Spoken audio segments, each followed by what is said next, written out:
마태복음 23장 13절에서 28절 말씀입니다.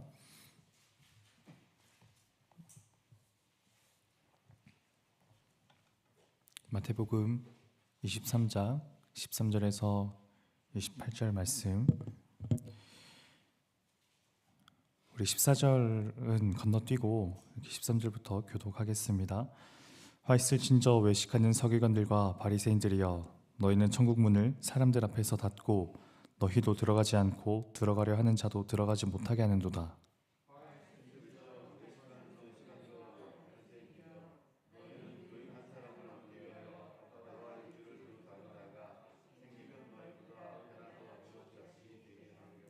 화 있을진저 눈먼 인도자여, 너희가 말하되 누구든지 성전으로 맹세하면 아무 일 없거니와 성전에 금으로 맹세하면 지킬지라 하는도다.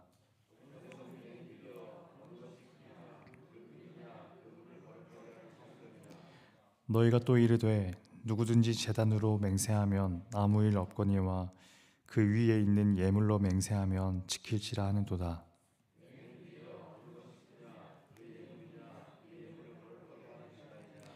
그러므로 제단으로 맹세하는 자는 제단과 그 위에 있는 모든 것으로 맹세함이요,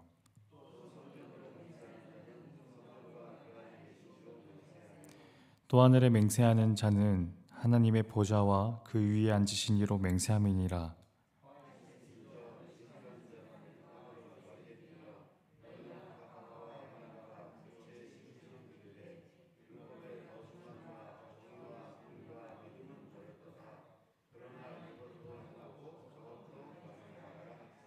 맹인된 인도자여, 하루살이는 걸러내고 낙타는 삼키는도다.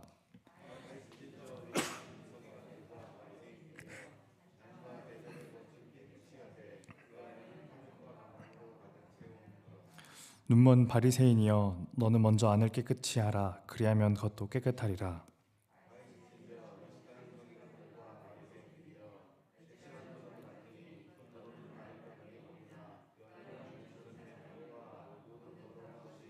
함께 있습니다. 이와 같이 너희도 겉으로는 사람에게 옳게 보이되 안으로는 외식과 불법이 가득하도다. 아멘.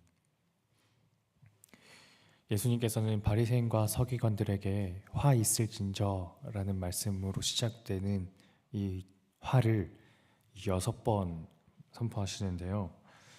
이 말씀의 구조를 따라서 이 화 있을진저를 기준으로 6가지 구조로 구분할 수 있습니다. 첫 번째 화, 천국 문을 사람들 앞에 닫아버려서 자기 자신도 들어가지 못하고 다른 사람도 들어오지 못하게 막는다라는 것이 첫 번째 화고요. 두 번째, 천국 문을 가로막는 너희는 이 하늘과 바다를 두루 다닐 열심으로 너희들만이 아니라 함께 지옥의 자식이 될 개종자들을 열심히 찾고 있는다는 말씀. 기독교로 개종시킨다는 것이 아니라 그 유대교로 개종시킨다는, 지옥의 자식으로 개종시킨다는 그 말씀입니다. 세 번째 화는 맹세에 대한 부분인데, 이 부분은 좀 구체적인 설명이 필요합니다. 바리새인들은 맹세를 독려했거든요.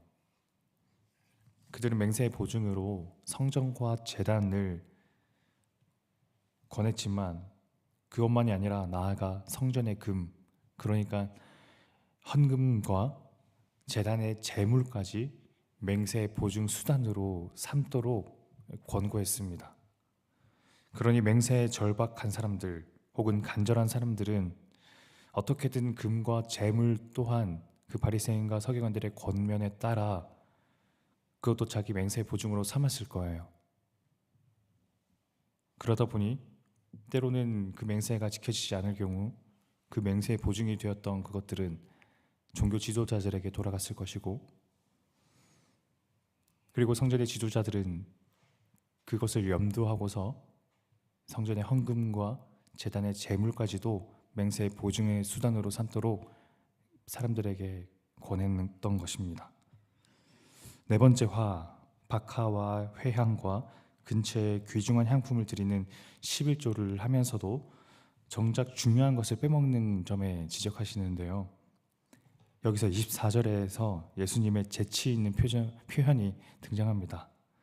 너희가 하루 살리는 걸러내고 낙타는 삼키는도다. 당시 바리새인들은 물이나 음료에 죽은 벌레가 빠지면 이 부정을 탈까봐 두려웠다고 해요. 혹시라도 물에 벌레가 들어간다면 이 벌레가 죽기 전에 그것을 빼내려고 엄청 애를 썼다고 합니다. 바리새인은 그만큼 그 작은 하루살이조차 용납하지 않을 정도로 철두철미하게 율법의 세밀하고 조밀한 부분까지도 지키는 사람들이었지만, 낙타와 같은 당시 부정한 짐승 중에서 가장 몸집이 큰 생명체는 아무렇지도 않게 그저 삼켜버린다는 것. 이게 단순히 비유적인 표현만이 아니라 그들의 그 행태를 상징적으로 드러내는 대목인 거예요. 그러니까 바리새인들은 율법의 세부 조항에 있어서는 어떻게든 지키려 노력했지만, 정작 중요한 것인 그 율법의 정신인 정의와 긍휼과 믿음을 지키려는 그 정신은 저버렸다는 말입니다. 5번째와 6번째 화는 의미적으로 비슷한데요, 겉은 깨끗해 보이나 안에는 부패하다는 것이 그것입니다. 잔의 표면을 아무리 세척하고 깨끗이 닦아도 안쪽 면을 씻지 않는 것을 깨끗하다고 말할 수 없는 것처럼 바리새인들의 형식이라는 것이 바로 그런 경우라는 거죠. 같은 의미로 무덤에 회를 칠하는 것, 그 석회질을 칠하는 것은 이 겉으로 보기에는 좀 깨끗해 보이고 하얗게 보여 반들반들해 보일지 몰라도 정작 그 안에는 시신의 부패한 시취가 끊임없이 흘러난다는 것입니다. 오늘 말씀에서 두드러지는 표현에는 예수님의 6가지 화만이 아니라 이 6가지 화를 선포하시면서 하셨던 예수님의 표현이 있습니다. 그건 바로 맹인이라는 은유예요. 눈이 멀었다라는 은유입니다. 16절 화 있은진저 눈먼 인도자여. 17절 어리석은 맹인들이여. 19절 맹인들이여. 24절 맹인된 인도자여. 26절 눈먼 바리새인이여. 예수님께서는 눈먼 맹인을 고치시면서 정작 정말 맹인은 눈먼 맹인이 아니라 우리가 그 하나님 나라를 바라보지 못하는 그 사람들이야말로 진짜 영적 맹인이라는 말씀도 하신 적 있죠. 이 바리새인들과 서기관들은 남에게 보이는 것만이, 그리고 남에게 보이려고 애를 쓰면서 이 보이는 것에만 초점을 맞추는 사람들이었다면, 하지만 그러나 정작 그들은 아무것도 보지 못하는 사람들이었다는 것입니다. 왜 그들은 아무것도 볼 수 없는 맹인일까요? 표면밖에 볼 수 없기 때문에 그렇습니다. 자신에 대해서도 타인에 대해서도 인간이 보는 것만 보기 때문에 그들은 맹인인 거예요. 겉이, 표면이 거룩하거나 깨끗하면 그것으로 자신의 속 깊은 곳까지도 함께 거룩하고 깨끗해진다 라고 생각했기 때문입니다. 하지만 하나님께서는 표면만이 아니라 우리의 중심, 깊은 곳까지도 보시는 분이시기 때문에 맹인이 되지 않으려면 우리의 시선도 이 하나님의 시선을 닮아야 하지 않을까요? 나 자신을 향해서, 그리고 타인을 향해서, 그 2가지 시야 모두 저희는 바리새인들이 보는 이 표면만 볼 수밖에 없는 그 시선이 아니라 하나님처럼 조금은 더 깊어야 되지 않겠습니까? 내가 겉으로 보이는 것으로 다른 사람들에게 나 자신의 정체성과 나 자신의 거룩함을 증명하려는 시도를 그치고, 타인을 향해서도 내가 보는 타인의 모습만이 그 사람의 전부라는 생각을 그치는 일, 그보다 더 깊은 무엇인가가 있음을 인정하고 나 자신과 타인에 대해 우리가 볼 수 없는 어떤 여백이 있음을 마련하는 일, 우리가 해야 할 일은 우리 자신을 향해서도 타인을 대해서도 깊이를 일러주는 여백을 만드는 일에 있을 거예요. 그런 의미에서 저는 저의 삶이 시적이면 좋겠습니다. 시에는 여백이 많죠.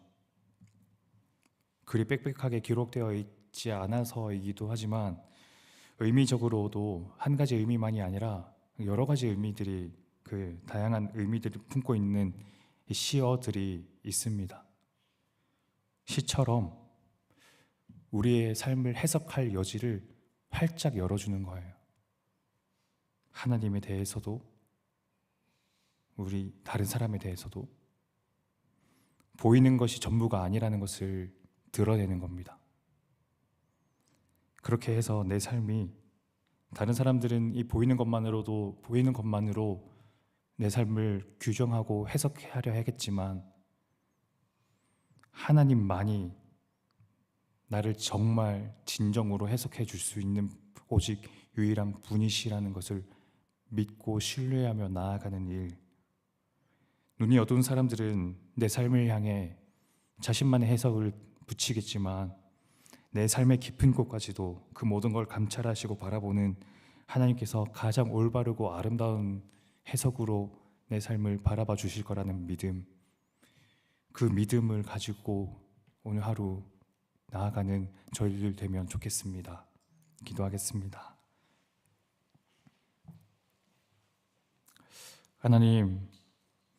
하나님께서, 예수님께서 오늘 바리새인들과 서기관들에게 선포하신 6가지 화 중에는 그들이 위선적인 면에